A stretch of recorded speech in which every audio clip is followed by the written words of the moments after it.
welcome. Today we're going to explore a fascinating bridge between ancient wisdom and our everyday well-being. This short presentation, The Science of Vibrations, Tattvic Breath and Well-Being, takes us on a journey from the very largest forces shaping the cosmos, all the way down to each breath you take right now.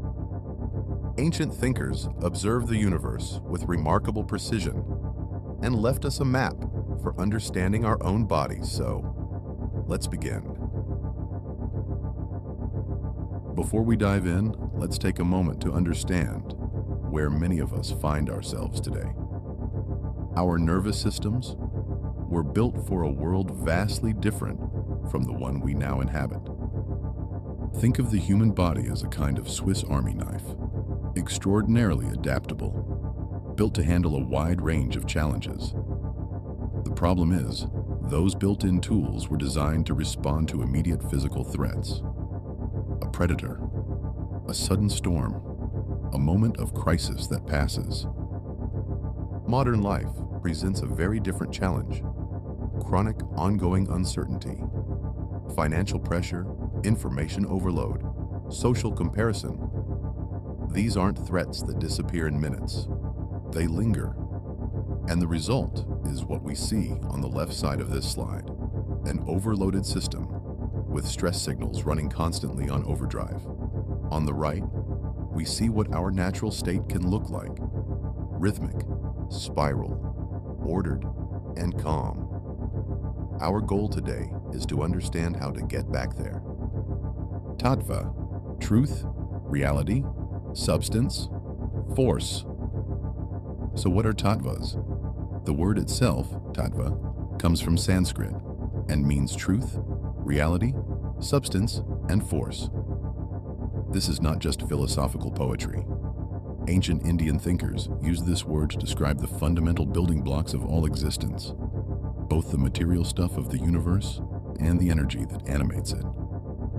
As the theosophist H.P. Blavatsky put it, tattvas are both substance and force, or atomic matter, and the spirit that ensouls it. In other words, every single thing in the universe, including your body, is made up of these fundamental principles. And more importantly for us today, they're not static. They're constantly moving, shifting, and cycling. That's what makes them relevant to our health and well-being. The five great elements, Mahabhutas. Ancient Indian philosophy identified five great elements, called the Mahabhutas, that together constitute all of physical reality. Let's reveal them from the most subtle to the most dense. At the top is Akasha, ether, associated with the sense of sound. It is the vast, all-containing space from which all else emerges. Below, it is Vayu, air, linked to touch and movement. Then comes Tejas, fire, associated with sight and transformation. Next is Apas, water, connected to taste and fluidity. And finally, at the most dense level, Prithvi, earth, associated with smell and solidity. Notice how each element is paired with a sense. This isn't accidental. These ancient thinkers understood that our senses are literally how these elemental forces express themselves through our biology. The subtle elements, Akasha and Vayu. Let's look more closely at the two most subtle elements. Akasha, or ether, has been called the universal bowl. It is the infinite container of all space and sound. Its geometric form is the sphere, representing boundless expansion in all directions. Vayu, or air, is the motion of life itself. It is perpetually dynamic, always circling, always changing. And its form is the circle, a symbol of continuity and flow. Together, these two subtle elements govern space and movement, both in the cosmos and within us. Every time you take a breath, you are engaging directly with the Vayu principle. Tejas, fire, the agent of transformation. Now we come to Tejas, fire, the agent of transformation. And transformation is exactly what fire does. It converts, it refines, it purifies. In the body, Tejas governs expansion, heat, sight, and digestion.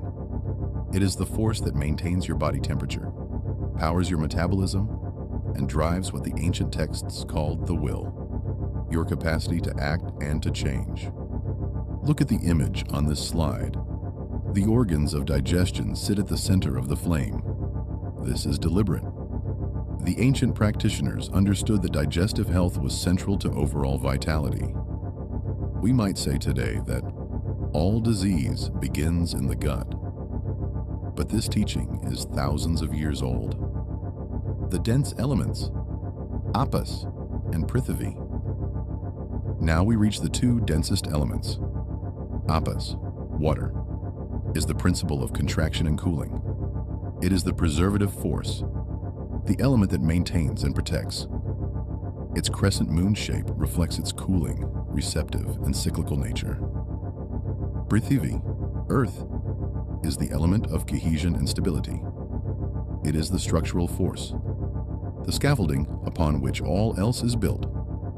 Represented by a cube, it is the most fixed, the most grounding of all the elements. Together, these two elements bring form and stability to what the higher elements set in motion.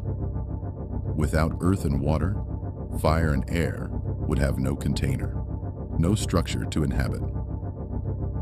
Breath is the bridge. Breath connects life to consciousness. It unites the body to the thoughts. This isn't metaphor, it's physiology. The tattvas, these fundamental elemental forces, ride the breath. Every single inhalation alters the tattvic balance of your physiology. Breathe in a certain way, and you shift the balance of elements active in your system. This is why breathwork has been at the center of so many healing traditions. Not because of superstition, but because of a sophisticated, embodied understanding of how our inner chemistry works. The solar and lunar currents. Ancient practitioners mapped these elemental forces onto the breath with extraordinary precision. They identified three primary energy channels, or nadis, running through the body. On the left is Ida, the lunar channel, associated with cooling, passive, and receptive energy. On the right is Pingala, the solar channel, associated with heating, active, and outward energy. And running up the center is Sushumna, the channel of balance activated when the other two are in equilibrium. You may have noticed that you don't always breathe equally through both nostrils. In fact, the dominant nostril naturally shifts throughout the day. When the right nostril is dominant, solar energy is active. When the left nostril is dominant, lunar energy flows more strongly. Ancient practitioners learned to work with these cycles consciously. Ancient wisdom meets modern neuroscience. What is remarkable is how precisely this ancient map aligns with what modern neuroscience has discovered. The solar channel, Pingala, corresponds to the sympathetic nervous system, the fight or flight response. It activates, energizes, and prepares us for action. The lunar channel, Ida, corresponds to the parasympathetic nervous system. Rest and digest. It calms, restores, and heals. And when the Tattvic system is chronically imbalanced, stuck in one mode or the other, modern medicine recognizes the result. Anxiety from excessive sympathetic activation, or depression from excessive parasympathetic withdrawal. The ancient and modern views aren't in conflict. They are, in fact, saying the same thing in different languages. This brings us to one of the most profound insights of this entire framework. Look at the two waveforms on this slide. The top shows disharmony. Jagged, irregular, chaotic. This is what happens when fear and anger disturb the tattvas, creating what the ancients called toxins. Modern medicine would call this chronic inflammation, hormonal dysregulation, or nervous system dysfunction. Different words, same reality. The bottom waveform shows rhythm, smooth, regular, coherent. This is health, and the teaching is clear. Positive emotion, love, gratitude, joy, peace, restores the rhythmic flow. Conversely, prolonged negative emotional states are themselves a physiological disruption. Breathwork, the control mechanism. Here is where the teaching becomes practical. Pranayama, often translated as breath control, literally means life force control. And through breath, we can manually shift our Tattvic state. Two key examples shown here. Prithvi, the earth element, is the antidote for anxiety and feeling ungrounded. When you feel scattered, anxious, or out of control, Tattvic breathwork practices bring you back into your body, back to stability. On the other side, Tejas, the fire element, is the antidote for sluggishness and depression. When you feel flat, unmotivated, or heavy, Tejas practices spark your inner fire and renew your sense of aliveness. This is the control panel. Breath is the lever. And the Tattvic framework tells you which lever to pull. Cosmic timing and the law of rhythm. The Tattvic framework goes even further. It recognizes that the elements don't just exist within us. They cycle through us in a specific sequence throughout the day, following cosmic rhythms tied to the sun and moon. This is the law of rhythm. The tattvas flow in a predictable order. When you understand that order, you can align your activities with the dominant element of the moment. Eating when the digestive fire element is strongest. Sleeping when the water element is most restorative. Working when the air or fire elements support focus and creativity. When we fight these natural rhythms, we experience friction. When we align with them, we experience what ancient practitioners called flow. Effortless, efficient, and healthful living. The ultimate goal, self-realization. Everything we've explored today, the elements, the breath, the channels, the rhythms, all of it points toward a single ultimate aim, self-realization. Know thyself, and you shall know the gods.